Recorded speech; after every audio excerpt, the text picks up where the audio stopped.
Okay, we're back to the fan on in the background.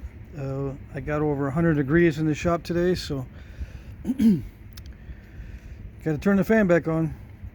Now I'm going to try to reduce this piece of Obsidian with abo tools. I haven't really shown that much of it, I don't think, as far as Obsidian reduced with natural tools. So let's see what happens. Now this is a medium grade hammerstone, but slash abrader. It's not as soft as chalk. I would consider that a soft hammerstone. It's a sandstone. It is a little bit crumbly. I wish there was a more precise way of measuring the hardnesses and the grades of these stones.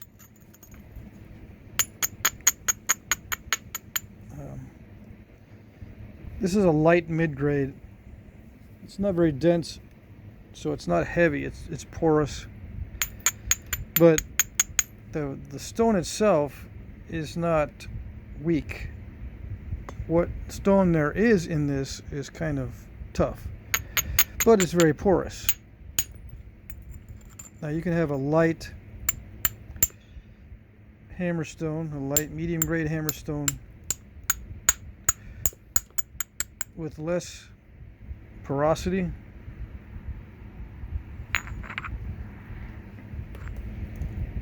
But probably not more porosity. I wouldn't go with more porosity than this, because then it becomes too rough for a hammerstone, although it works fine as an abrader, obviously.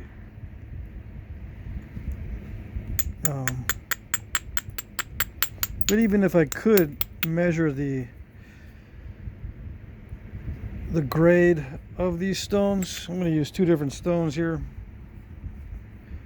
This one is more dense than this one. Even if I could measure the grade, you probably could not find a stone to match mine exactly. So your results may vary.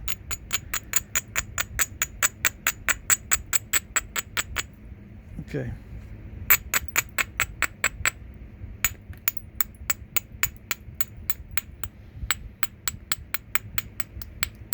Now I've got several bifaces I didn't finish in previous videos. A couple reasons for that. One, I forgot where I put the bifaces, so if I don't know where they are, I can't finish them. And two, I really don't like the finishing part as much as I like the bifacing part. So it's just one of those things I put on the back burner that I might do later when I don't mind being bored. Okay. So let's see. I'm going to use my new Billet whitetail antler. See if I can use the flat area to remove some flakes, because the swiping, when it works extremely well. And that's what I'll be trying with that. If I can't get swiping to work for me, I'll just switch it over to the other side and use it like I normally would. Alright, so let's see.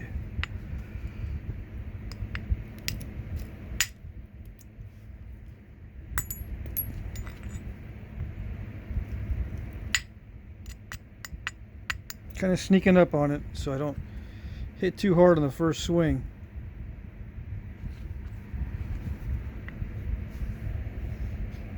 Fingers on either side of where I think the flake will travel.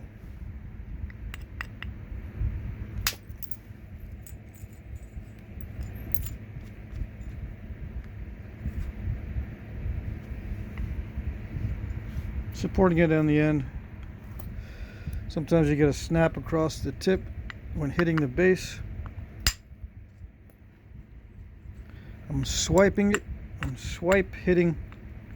So it's not a direct strike. It's not straight like this. It's a curved arc,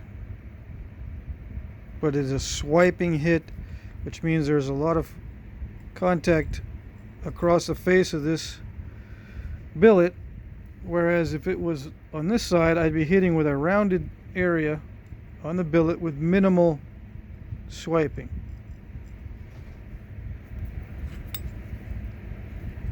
I call that gouging. If I use a smaller area, I call that gouging. Looks like our friend is back.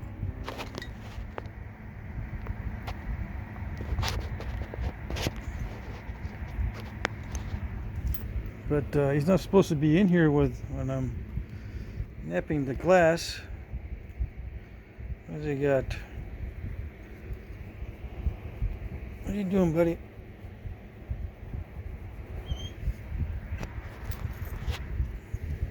Sneaking in again?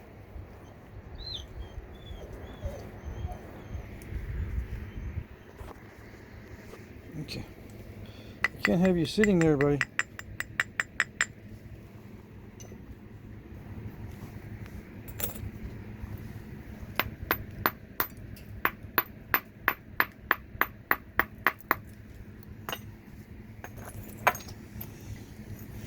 Okay. So I'm just opportunistically napping this Obsidian for now, and I'll be setting up platforms later.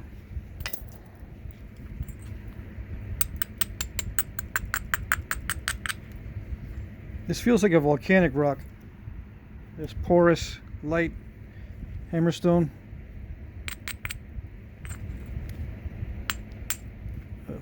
Who knows? All right, so setting up platforms is throwing me off a little bit. I'm not sure exactly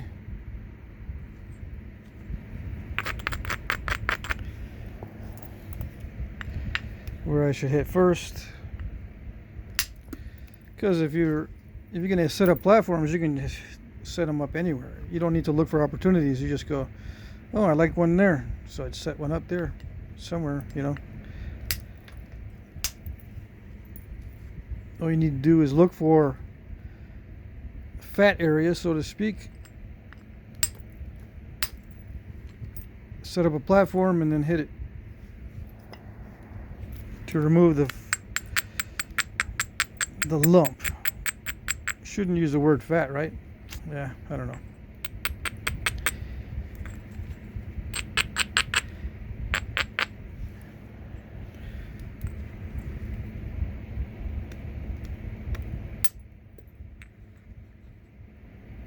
So yeah, I'll set up this.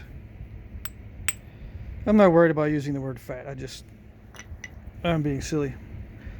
Okay.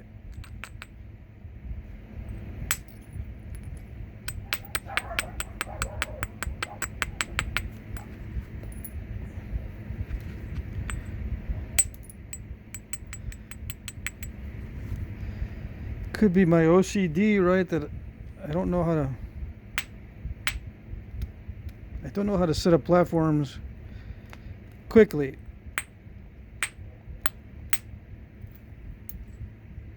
They never look right to me. Not that they look right when I'm hitting them opportunistically either, but if I'm making one, I tend to have more of a desire to make it perfect than if it was just an opportunistic platform.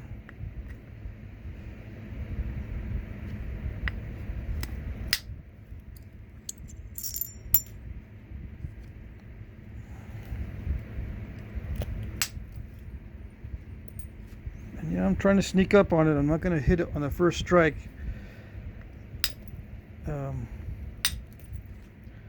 Although I can once I get used to it.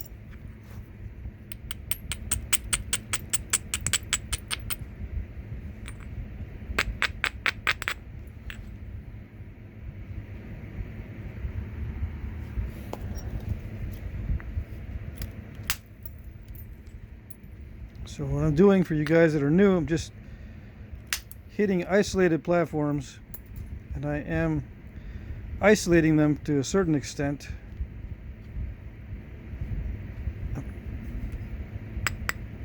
as much as I am able to without losing too much width.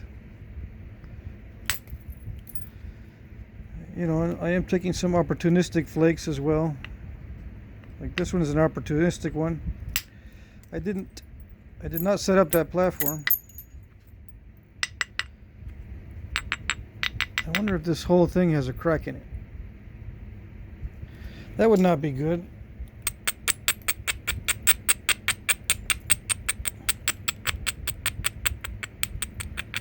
Okay, so I'm setting up an isolated platform here to go this way. I abrade it in both directions just so it'll be strong enough to withstand the impact without crushing.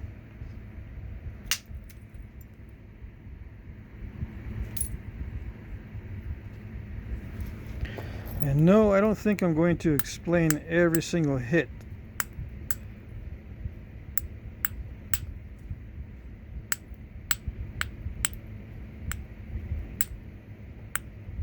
But I might.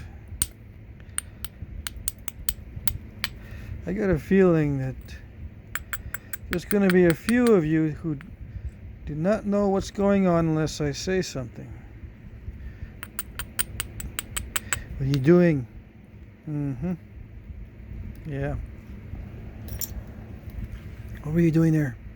I don't remember what I was doing there right now. Oh yeah, I was creating a nicer bevel, a nicer surface, so if I hit there it'll be better for removing a flake. And why did I shift over to this area? I don't know. I'm looking at the ends here. I'm in my old habit of looking for opportunities, opportunistic napping. I need to come up with a triangle, so where am I going to lose mass? I'm probably going to lose this part here. Since that's curved downward, I need to get rid of that anyway.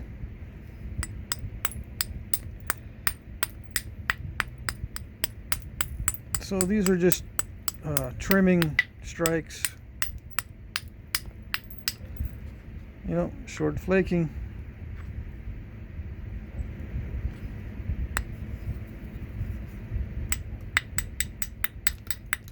Why do I use a billet, not the hammerstone?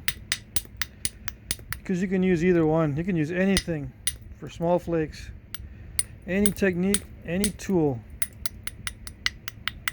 for small flakes.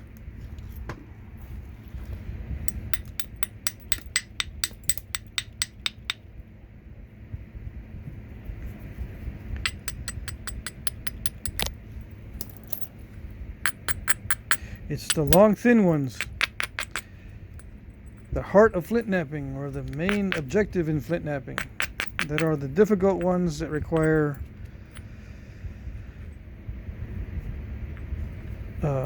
certain specialized techniques in some cases, but definitely more brain power to produce. The short, thick flakes, not a problem. Long, thin ones, big problem. Okay.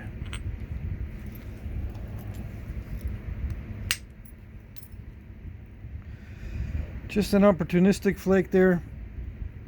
I think that I'm not going to narrate at all.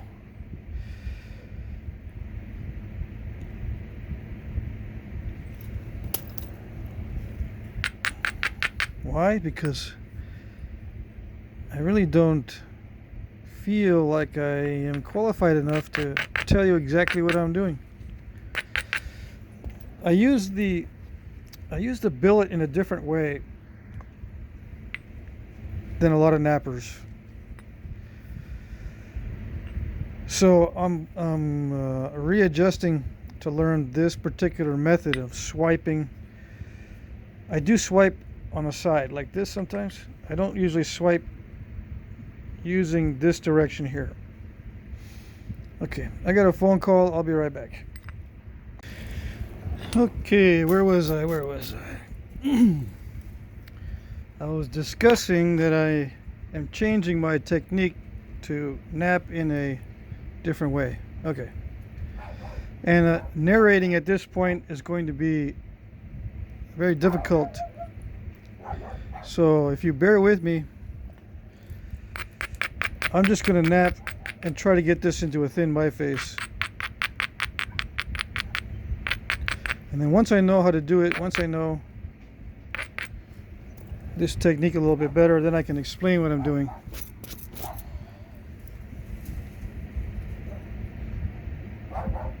After I review the video also, and upcoming videos, I'll be in a better position to narrate this effectively. Okay.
Okay, so I get a series of step fractures here on this one.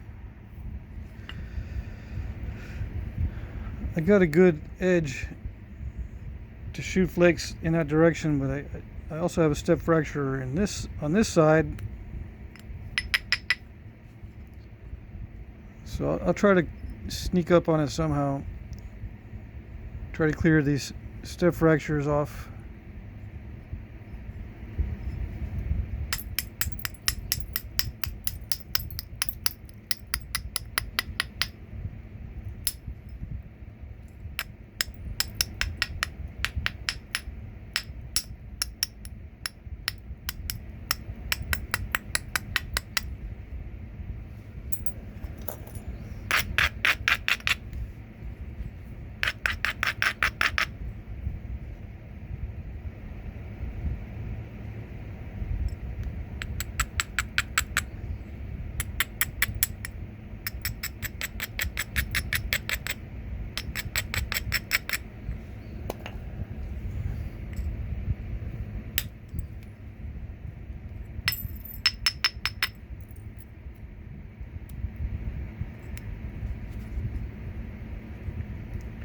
I'm just hitting that wall there, but that's okay.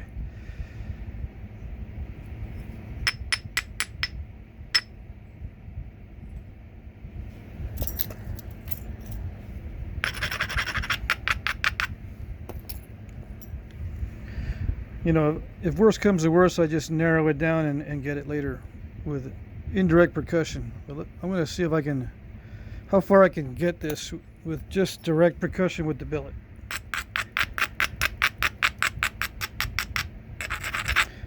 Using this new style.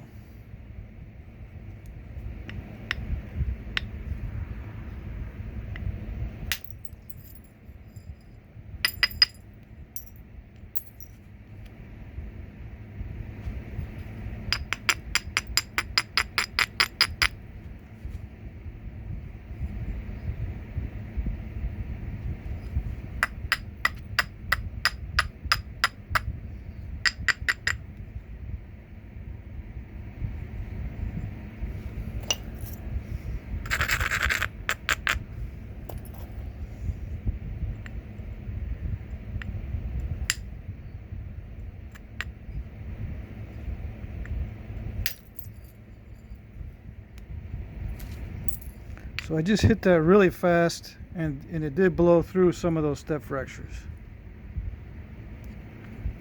So speed is important.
So I'm kind of reaching the limit of what I can do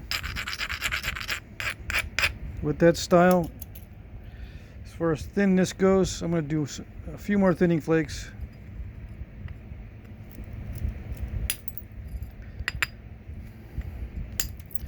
Yeah, speed is important, but the platform is more important. If the platform crushes, You're not going to get anywhere.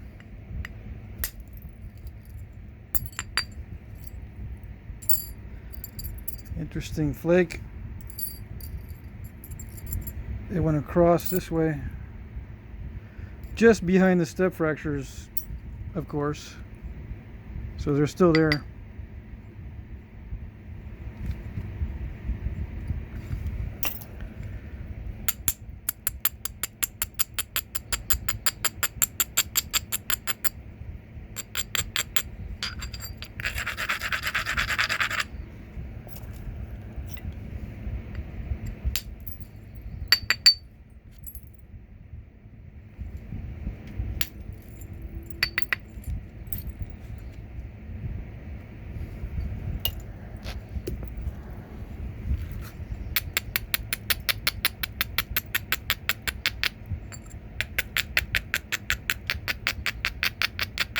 Now, why am I driving flakes continuously into the step fractures? Because sometimes you can blow through them.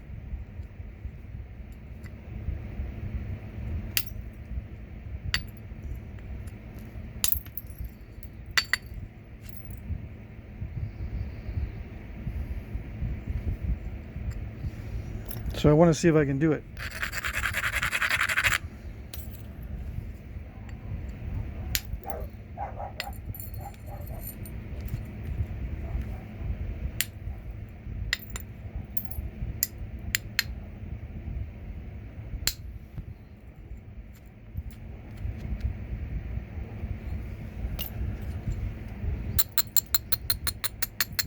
Probably had a better width to thickness ratio in a little while ago. Oh well.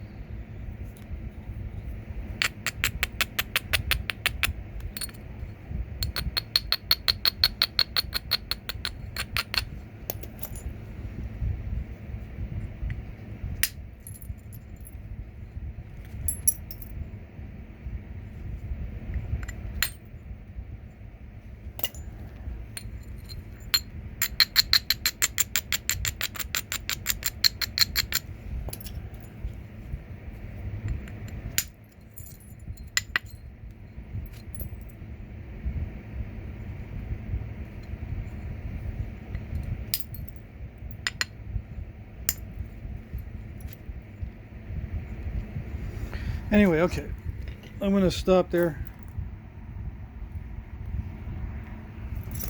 and measure it. I should have been stopping along the way. All right, so let's see, 63 millimeters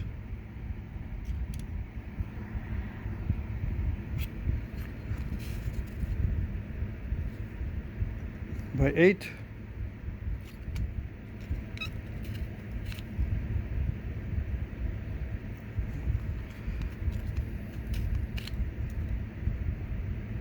Seven, no, 8 millimeters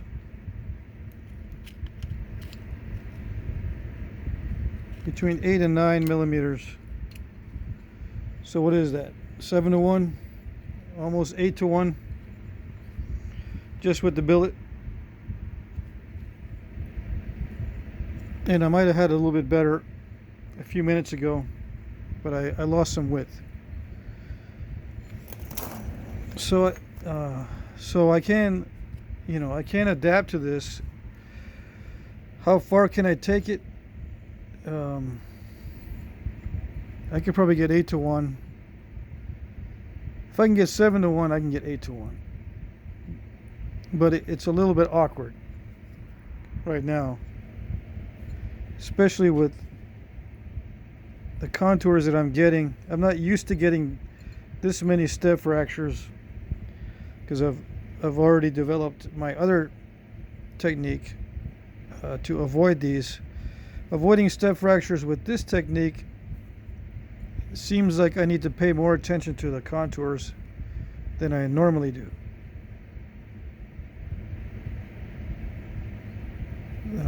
I'll probably be able to work with,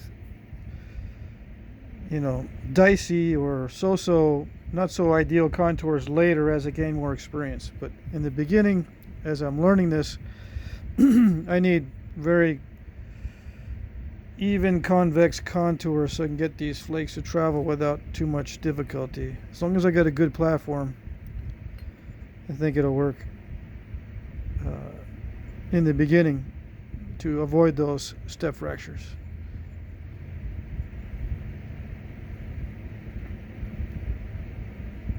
Okay.